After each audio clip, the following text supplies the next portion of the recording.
So here's the factory floor. Thank you. Come on through. So this is an interesting time to be on a factory floor because this is literally the starting production of ping pongs that are going into boxes. So I think they just started making actual production games yesterday. So it's a little bit slow right now because the way it works is Chief has to sit over there and review every single game before it goes into a box to make sure that all is A-okay. So since Chief is up there, not signing off on games, things are going to back up a little bit, but you guys get to see at least a little bit of work. So yeah, I said production game. So there's different levels of making a pinball game, right? You've got your initial whitewoods. That's where people are just screwing things into the wood to try to figure out what geometry works, how things are going to work. And then you move on to, a little bit more of a refined version. And then we do what's called a design validation or a DV game. That's when all the CAD is in place, things are done by a computer, and does this work? If it works, then the game keeps progressing, and then you'll do a production validation game. That's where things make sure that things are makeable on the line, right? There's a whole other group of engineers that are production engineers that figure out what is the order they're put together in and how do we make it repeatable, right? Remember, it's we make games, but Stern Pinball is a manufacturing company. We have to make things, and that's what's important about the job, right? Make things repeatable and consistent. Once that's done, then they go into production. So that's kind of the overview of the physicality of pinball. So we're going to start all the way down here. So what we walked into here is the actual production line, the start.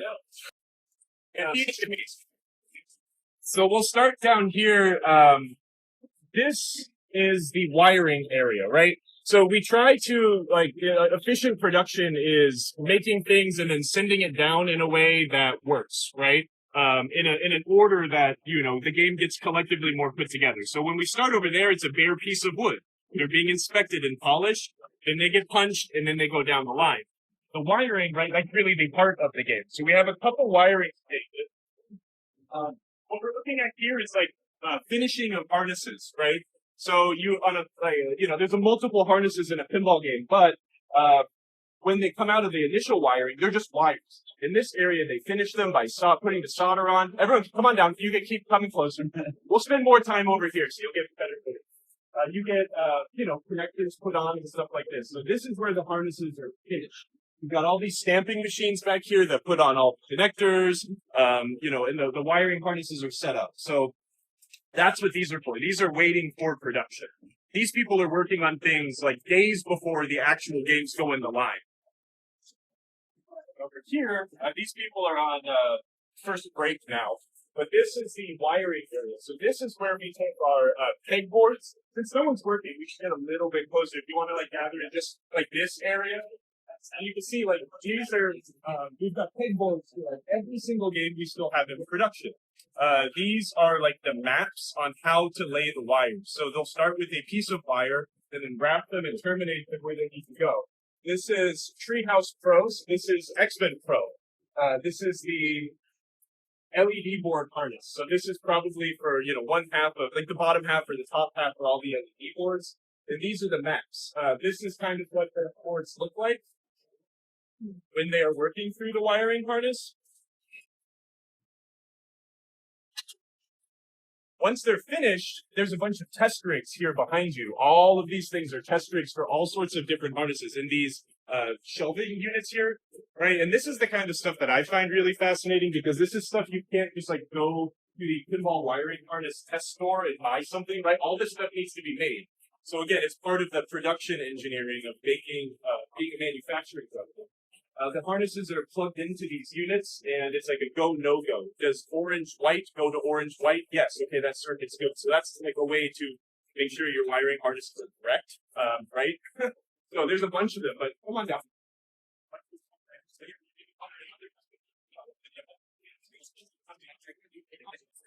Main parts for our house. We're not going to go back there just in case it's busy, but that is where all of the manufacturing parts go. So there are tons of wire forms and ball guides and switches and all sorts of crap to be pulled out to get ready to start production. It's kind of like a treasure trove. There's a lot of old stuff in there sometimes that's funny to see. Little plates. These are kind of neat. This is how they start finishing the play field, but these will be more pertinent when we get down there. We get a lot of this. It's a very popular thing for us to post on like Facebook and stuff. Watching these people, talented people slap decals on cabinets. It's very cathartic. But we get our cabinets in. The cabinets are inspected, make sure everything's good. And then the decal application process starts. So we start with a built cabinet, and then it gets progressively more complete as it goes down. Yeah, it's all wet. We just drive. Not as fun. That is fun.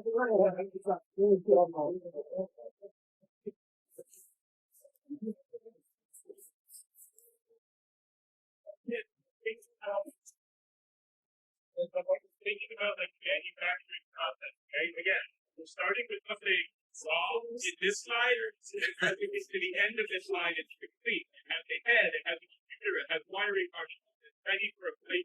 We'll see that as nothing.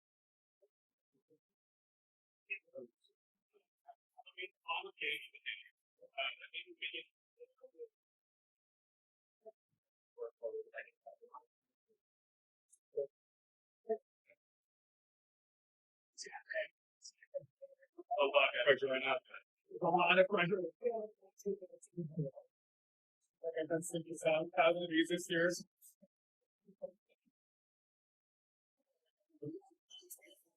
How do you think people into your wasn't that? Yeah, round of applause. Yeah, there you go.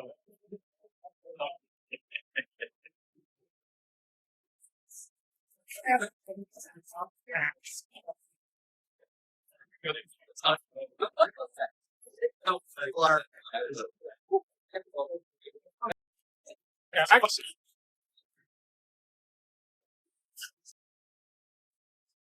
so something else we just walked by.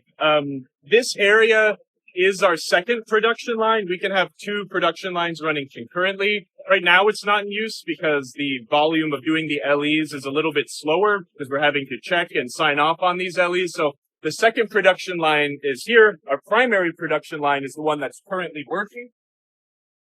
How long do they do that check? Like you said, he's down here kind of like making sure that the first one for the first. Generally, the game designer signs off on every single LE that's produced. So the game, they spend a lot of time focusing, making sure that those are correct and up to snuff. And it's also good for the issues to be reported back to the production team so we can make sure that everything is consistent and made. We'll do a quick skip over of this. I want to kind of come down here, show the actual production line, then we'll explain. This is final packing, though. This is where they put the games into boxes, stamp them, put all the foam in, stuff like that. We'll talk about this in a little bit more detail, but this is final inspection once we get down here. But let's head around, go back up this way, and then head down.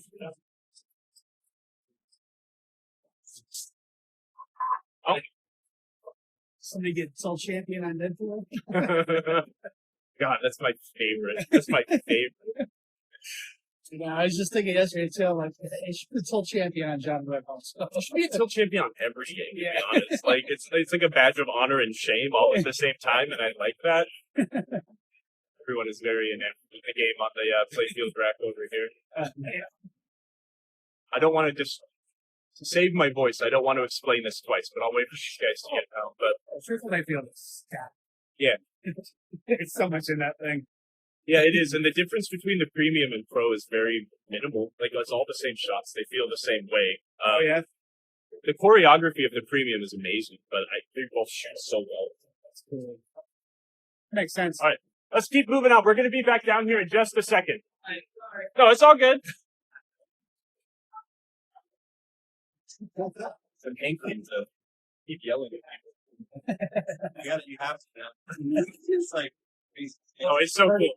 I get it. No. I get it. I mean, it still amazes me every time I walk out here. So, but this area is what we call like sub-assembly, right?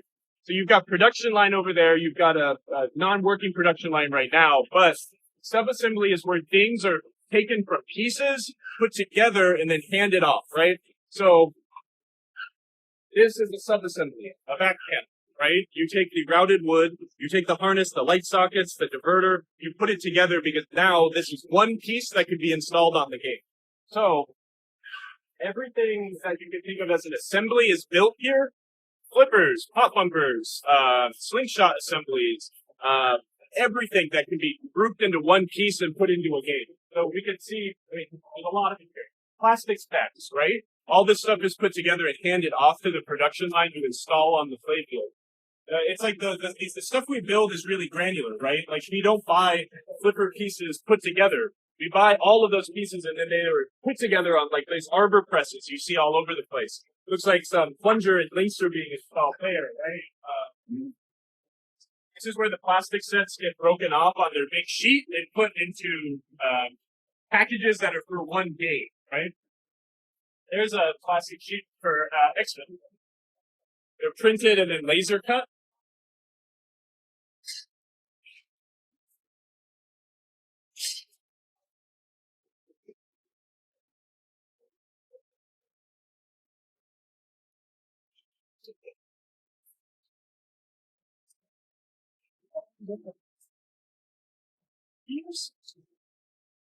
So I've been working at Pinball as a job full time since 2009, 2008. What was the first one? Like, I grew up in the San Francisco Bay Area, so I worked with a guy called the Pinball Pirate, Chris Kuntz.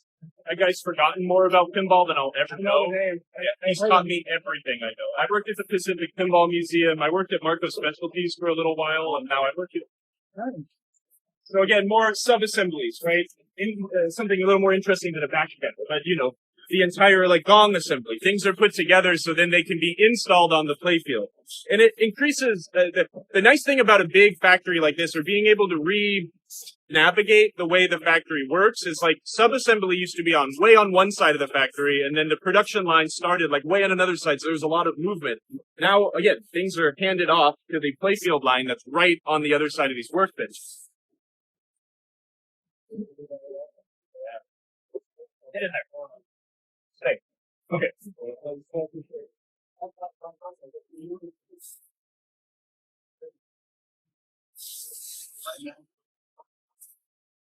There's a riveting gut machine for putting together target switches. Right, so riveted together, then apply decals assembled on their bracket. That's how granular it is, right? There's a different vendor for all of these pieces. There's so many things to bring together to make one pinball game. Flipper assembly. And that's all the same money now.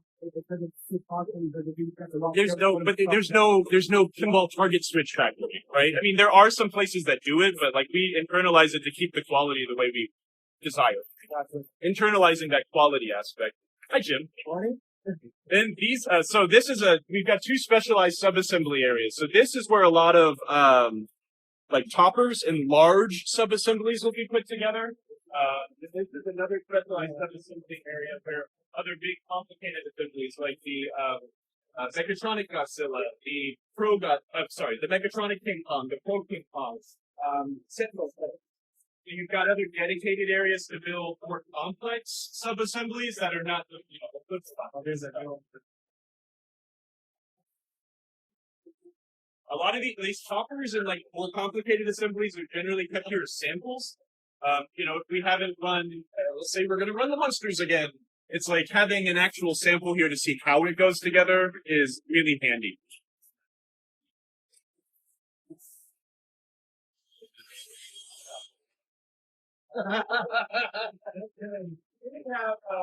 This is where it gets really exciting. I like this part of the tour the most.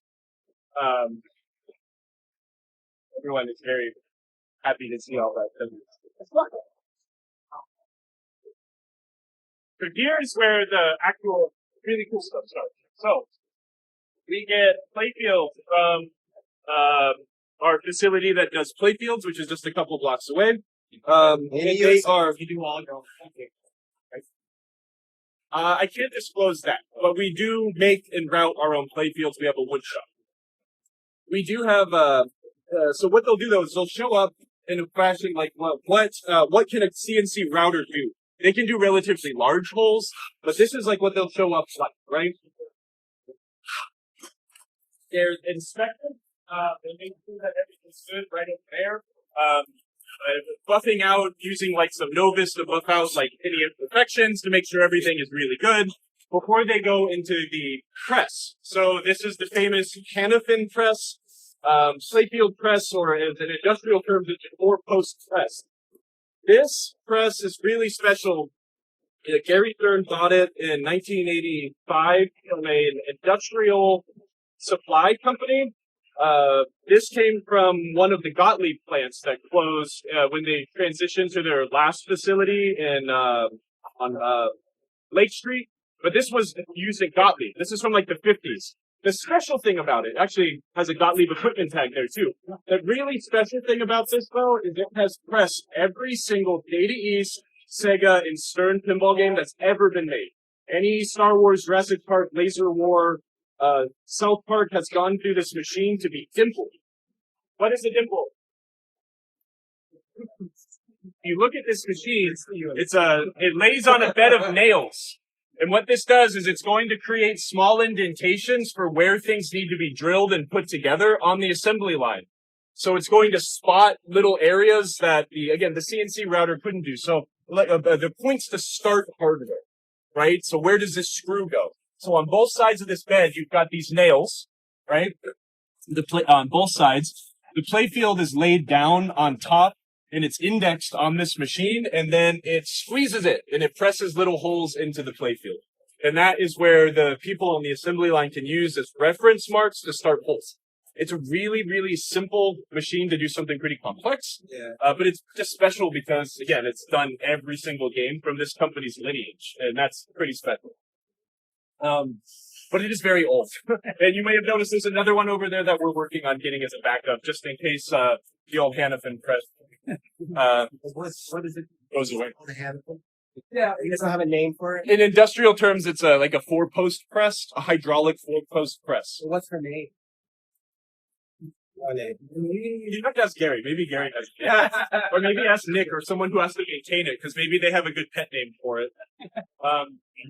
So now we have the playfield production start, right? You've got a playfield that's dimpled and divoted, and now you get the drill plate. I mentioned those from before. So this guy here, he takes the drill plate and he drills and starts pilot holes for things that a CNC router couldn't do, like 2mm drill. Fingers are very fine. That's where they're starting here. Drill frame is very precise, and that allows us to put those final holes in ready for production. And as we continue moving down, the playfields turn from a bare piece of wood very quickly into a pinball game.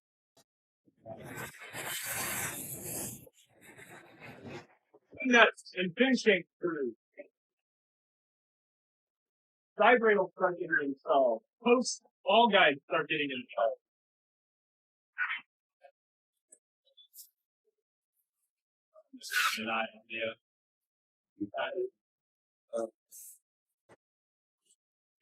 Once you get like the basic like sheet metal formed pieces, right? Then some more complicated or more pinball-like things start going on, like ball guides and plastics and LED boards and optos. Everything that goes on in each step are in these bags out here. So we got, small flasher boards, screws, more flasher boards, walkers, top lumber ring, playfield pivots. Right as you watch the playfields as they go down, they just become more and more cool, more and more complete. Yeah, look at that.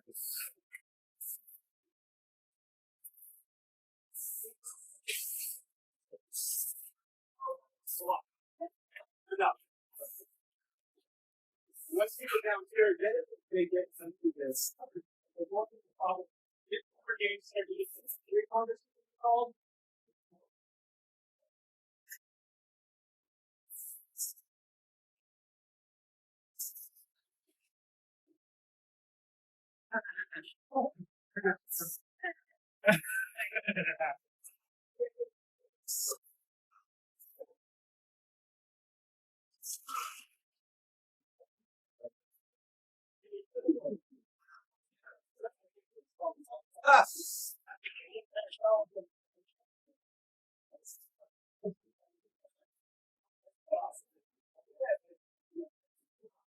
It's not going to be nice.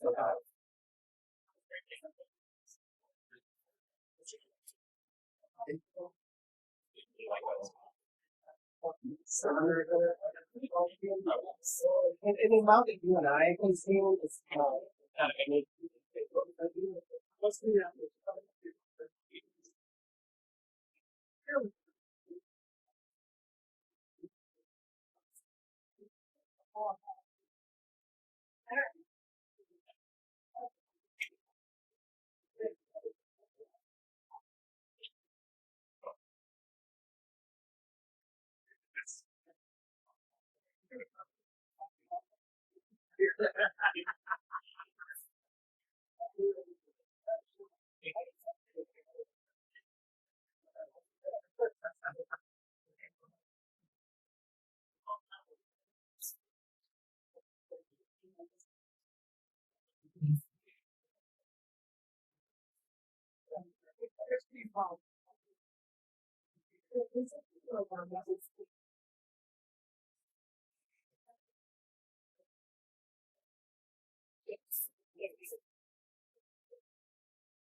Seven-second rule. Well, hold it for 7 seconds. Get away from the smart. Don't do in 5 minutes. Go wait until I edit that.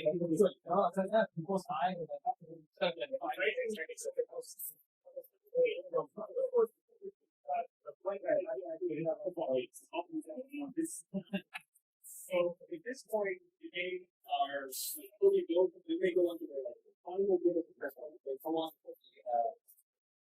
So histories, and that's saying the back panels and like other dangerous symbols. These are all most likely. I think that the back up here is the speed is exciting on the current thing.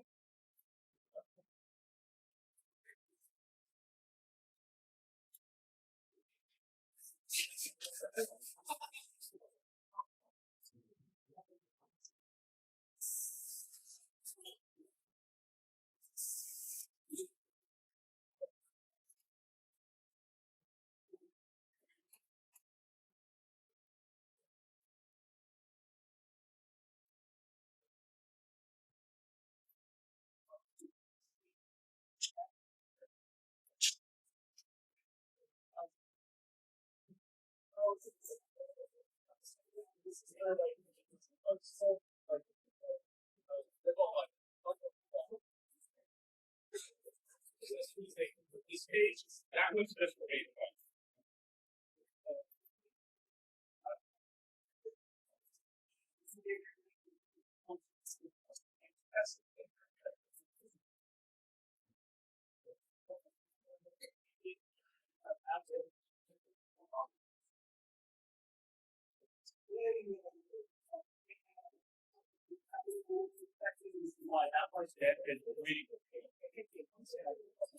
Top of the top, like the people who are tend to know everything about how to put a pinball game together, don't see the piece of like testing and making sure everything's good. Here, here's thrown in a box, shipped off, and distributed. I don't know, it's pretty easy, right? Making pinball is pretty easy. It's not many steps. It's not hard. Pinball's easy. Yeah. Is any questions before we head back into the factory? Did I under-explain, over-explain? Did you hear any of that? Did I need the speaker that everyone kept offering me? Perfectly explained. Okay, great. Well, yeah, let's head back in then. You guys can actually go see what the pictures see. Oh, yeah, that's a beautiful night. We'll go next door. Yeah. No, all the microwaves over there, just in case anyone's wondering.